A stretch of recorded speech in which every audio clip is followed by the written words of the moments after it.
This is True Buzz, that Mary J. Now we ain't new to this. For my stoners and for my cannabis enthusiasts, never heard a show as good as this. Number one, it's the best. Bringing in many special guests in the industry of cannabis. Business owners to growers, even artists you know of. So sit back and just roll up. Perfect show for my smokers. True Buzz, hey.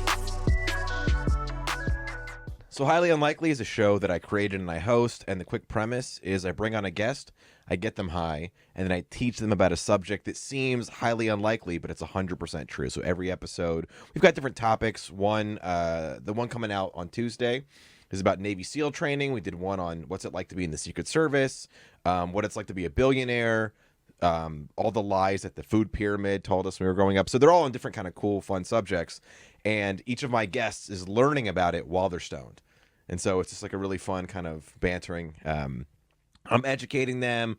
They're, dropping in like their reactions and funny banter as we do it. It's been great. So we did 8 on this first season, and probably almost for sure more coming soon. So, it's great, man. Like I said, I was diving in a little bit with everybody. Everyone had, at least on like when I went through your IG trailers, I didn't dive through the whole podcast to be honest, but going through the trailer on your IG, man, had me like, damn, I'm missing out, man. And Thanks, I think dude. Correct me if I'm wrong, I think when we first had our podcast, you were telling me this was all in the works. You're like, I have this idea that I'm working on. I'm coming up with this. And it's dope to see it come to fruition and be legit with WikiLeaf, man. Dude, and shout out to WikiLeaf. Yeah, for that too, shout out to WikiLeaf. I actually have a gift for you from WikiLeaf. Oh, shoot. They sent me a bunch of these for the first season, so you could pop that open. It's a little something for you. Oh, okay. Yeah. This is a sick little case, man. Yeah, and it's got some WikiLeaf pre-rolls in there. Okay. So, all right. Appreciate that, Yeah, man. my Nice, pleasure. bro.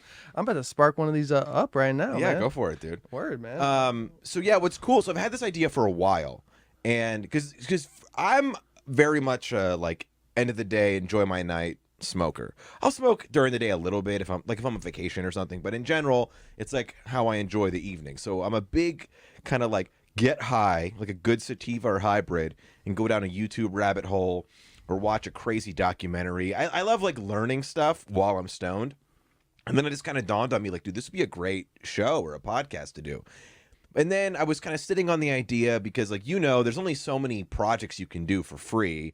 Like, there's only so many hours in the day, right? So I'm like, I'll get to it eventually. I don't have time. And my wife, to her credit, who helps me produce this show, she found a posting that WikiLeaf was looking to get into the podcast space. So I sent them a pitch deck of my project, and they loved it. And here we are. Shit, man. That's sick, It's dude. cool, yeah. Hell yeah, It's man. been Yeah, great. yeah. It's and you have some really cool guests on there too, man. Yeah, we had some great people. So like Ben Glebe, he's got like a special on Amazon. He's on Netflix. Slink Johnson, he does one of the voices in Grand Theft Auto 5. Chris Cope, he's been on Conan. He's on a Netflix show. He's a judge on I think the show's called Cooking on High, and it's like a cannabis cooking contest. Oh shit. Yeah. So we had like legit, and they're the funniest people I know. Like everybody on there's like really funny, really different energy too, which was cool. Because some of the people, like Chris Cope, is like a veteran weed smoker. I mean, he smokes every day. Like he is a weed guy. And then we had like Shantae Wayans on, who like she kind of smokes here and there, but pretty novice. So she was super high during the show, and it was just like cool to get like the different energies from each guest. And I kind of tailored the subject around the guest to an extent. So, for example, like Ben Glebe, he's kind of a politically focused comic. He actually ran for president in 2020. What? So, yeah, so I did his episode. Yeah, he had like an actual presidential run. He didn't go very far, Oh, but, shit. it was still cool. How many people can say that, right? Right, yeah. He did it for like 6 months, like in all seriousness. Shit. Yeah. So I did his episode in the Secret Service because I figured like that was kind of in his wheelhouse, So, yeah, it was cool. And it's and that's why it's really cool, man. I think from and the way even the name ties in everything, like the whole concept, man, is really dope. Of just highly unlikely, bro.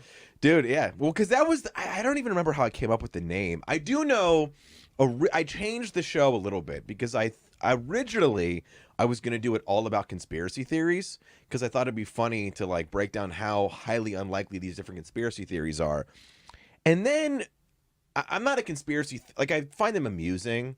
But it's not like my world. And then once I started like diving into a lot of them, they were all either like absurd, right? Like one of them, Do you remember who John Benet Ramsey was? She was this child model in the familiar. 90s. So yeah, she was like, this was like big tabloid news when we were kids. Somewhere in the 90s, early 90s, she was a child like beauty pageant star who wound up dead. It was like this big scandal. So there's a conspiracy theory that Katy Perry is her as an adult, and it was this. So they're all like very like yeah, they're dumb, like really like stupid dumb ones, or they're just like you spend a little time on there and it always turns into like crazy like racism backed or people who think that like I don't know. Either way, it was just like it was a world that I was like found amusing from a distance, but when I got into it, I'm like I don't want to do a whole show. So then I pivoted it to something of just how about just like weird interesting stuff. Like I've one about ancient Egypt and just like really funny like weird stuff I've learned. Like for example, so like the ancient Egyptian creation story. They have like thousands of gods in their like ancient Egyptian religion. So they believe that their original god, Atum, created the world by masturbating into the void of nothingness, and then all life came from that. So it was like a tradition. The pharaohs would go down and masturbate into the Nile River because they thought it would help give them more fertile crops. And it's just like random, yeah, right. Just like random weird shit I was learning just from like YouTube and Wikipedia and whatever. And then my guest is a professional comedian who's stoned out of their mind learning this. So yeah, that's where it's hilarious. And that with like, I don't know, it doesn't sound half bad. Catch me at the Nile, shit. Yeah, right, dude. No, but that's really cool, man. That working it in, it's that's where the space is cool, man. And I love the creativity with it. Like I know we were briefly talking before this. Is like the to me a lot of the most important part with cannabis right now is the narrative, and that's with all brands and shit. But it's like when you dive in deeper to just like buy my product. This is like, and that's not even what you're doing at all. Right. But just like actually like the companies like WikiLeaf and all these others out there who I fuck with too, who are like, we're willing to spend a little money to bring in like real, actual, legitimate content that can convey to others in so many other ways that dive so much deeper than just like a pop-up banner ad. Yeah, exactly. And I think the thing with with cannabis in general, which like WikiLeaf is like making content in the space, 10 years ago and all like the whole century before that, everybody associated weed with like burnout stoners or just like your lazy sort of degenerates, right? But now, I mean, people understand there's so much more to the space. I mean, there's like all of the wellness element, and also like I know it's like almost like too easy to like use Joe Rogan as an example, but he is the perfect example of like you can be a stoner and not be a lazy bum, like who works out like crazy, super successful. He's pioneered a lot of, I think, like, at least especially in my mind, I don't know his analytics or any shit like that, but like for like even people that are older, he's made it more like acceptable. I think 100%. Like Joe's smoking a joint talking to fucking like Elon Musk. Yeah. It's like, and people see that like, oh damn, like I know he's joked he's like the liaison between the meatheads and the potheads. I believe that makes sense. Yeah, but what I think's cool about the space, a lot of cannabis brands, the smart ones in my opinion, are getting involved in content in some way, because I think we're about 10 years away, maybe less, from like what to me a great example of someone who really understood this whole world was like Red Bull.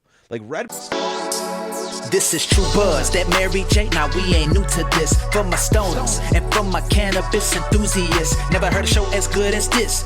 Number one, it's the best, bringing in many special guests in the industry of cannabis. Business owners to growers, even artists you know of. So sit back and just roll up. Perfect show for my smokers. True Buzz, ayy.